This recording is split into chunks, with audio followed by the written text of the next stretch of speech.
Daly City, California, October 15, 1984. Henry Liu was a writer. He was killed in the garage of his own home. The place makes the case look local at first. A suburb south of San Francisco. A homicide on California ground. A dead man whose public life seemed to belong to newspapers, books, and argument rather than violence. But Liu was not only a local victim. He wrote under another name, Chiang Nan. His work made him politically visible far beyond the Bay Area. In the months and years that followed, public reporting, court records, and official memory would pull his killing out of Daly City and across the Pacific. The first question was simple. Who killed Henry Liu? The harder question grew behind it. Why would the murder of a writer in California lead toward organized crime, Taiwan intelligence, and a security bureau thousands of miles away? Chiang Nan was the name attached to Liu's public work. Sources describe that work as politically sensitive, including writing about Taiwan's leadership and power. That connection matters because it gives the case a human center. Liu was not an abstraction inside a diplomatic file. He was a writer working in an era when Taiwan's martial law security apparatus treated some political criticism as a threat. The sources connect Liu's public identity and writing to the case, but motive has to stay attributed. No inspected source makes one book, one manuscript, or one private warning the sole proven reason for the killing. The scale of the case begins there. A politically visible writer in California, and a chain of men and institutions that later records would place around his death. By late 1984, public reporting and later legal proceedings had carried the case beyond California.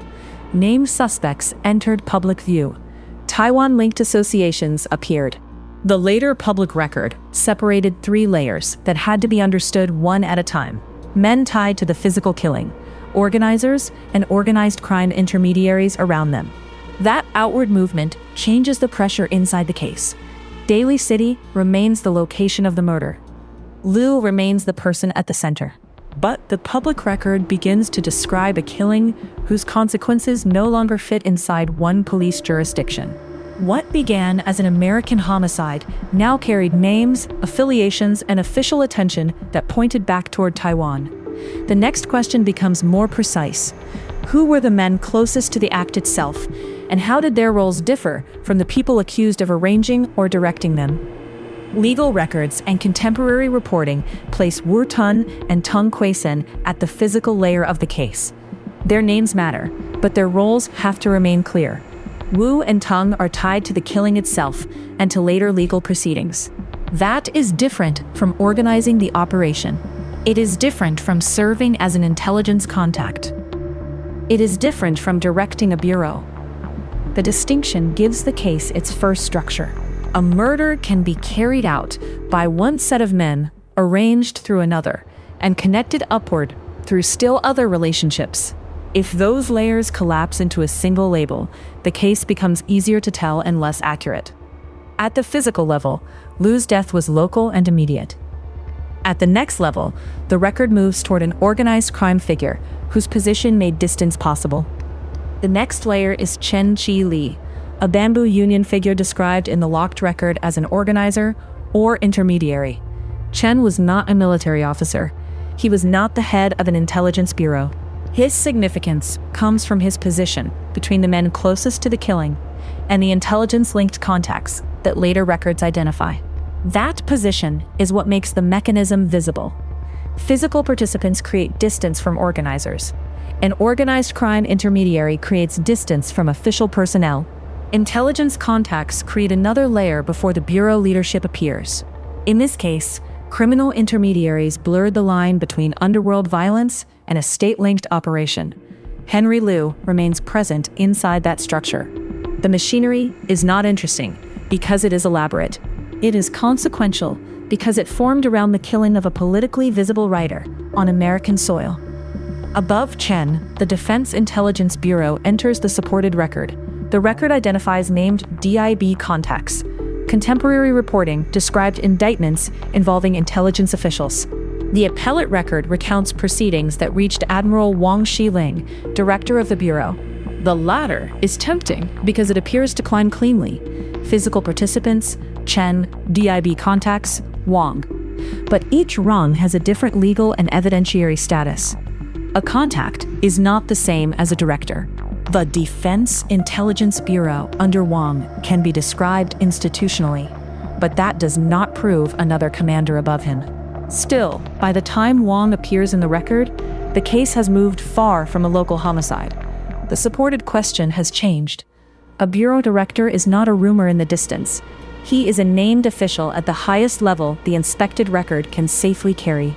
How much higher could the evidence go? At first, the record seems to move upward with force.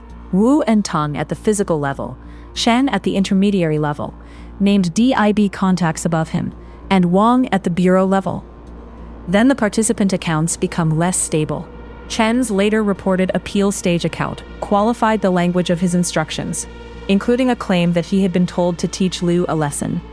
Wu reportedly supported a narrower account involving self-defense or lack of intent. Later accounts can clarify a record. They can also conflict with it. Chen and Wu's reported statements do not erase earlier legal findings, and they do not become true simply because they came later. They are participant claims tied to a particular venue and stage, with limits of their own.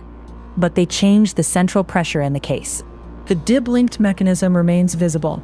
The exact language of instructions, intent, and higher authorization becomes harder to prove.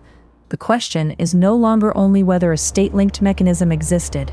It is how high the reliable record can carry responsibility. The case did not shrink after those accounts shifted. Taiwan side arrests, proceedings, public reporting, and later official historical memory placed the killing inside institutions that could not be treated as ordinary street crime. Contemporary reporting described indictments that brought intelligence figures into public view. Official memory later recorded Taiwan's response to the case. This was not full transparency or complete accountability. It was exposure at an institutional level. A murder in a California garage had become visible in proceedings, reports, and public accounts involving organized crime actors, intelligence contacts, and a bureau director. The case had moved from private violence into public institutional consequence. That visibility brings Henry Liu back into focus. The public fight was not over an abstract diplomatic embarrassment. It was over the killing of a writer whose name now sat inside legal and political records on both sides of the Pacific. The United States response widened the stakes through concrete conflict. Contemporary reporting described investigation, access, and cooperation disputes, political concern, and diplomatic pressure. Daly City was dealing with a homicide, but American officials were also confronting a case connected by reporting and legal records to personnel inside Taiwan's security apparatus. The conflict belonged to its time. This was martial law-era authoritarian Taiwan, not present-day democratic Taiwan. The pressure came from a specific murder, a specific writer, and a specific set of records connecting criminal actors to intelligence-linked personnel. That is why the bilateral dimension matters. The United States was not responding to a theory. It was responding to the practical problem of a killing on American soil, whose documented connections reached across the Pacific. For Liu, the border had already been crossed by his writing. After his death, the legal and political response crossed it again.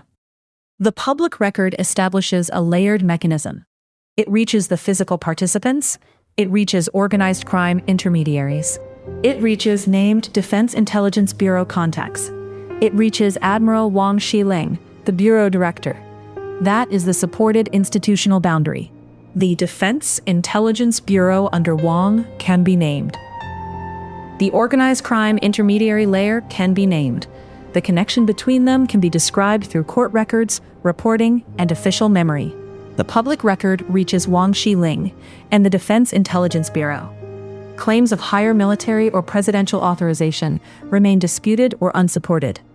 That answer is narrow, but it is not small. A killing on American soil exposed a state-linked mechanism operating through deniable layers. The structure became visible even where ultimate command authority remained beyond proof. The force of the case comes from holding those two facts together. The mechanism was real enough to be documented, and the highest authorization was not proven. Henry Liu, known publicly as Chiang Nan, was a politically visible writer whose work sources connected to the case. His death in California drew a larger machinery into public view: physical perpetrators, an organized crime intermediary layer, named intelligence contacts, and a bureau director.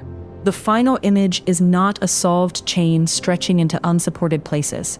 It is a murder, a writer's public name, and a record that shows both the mechanism of deniable power and the boundary of what can be proved.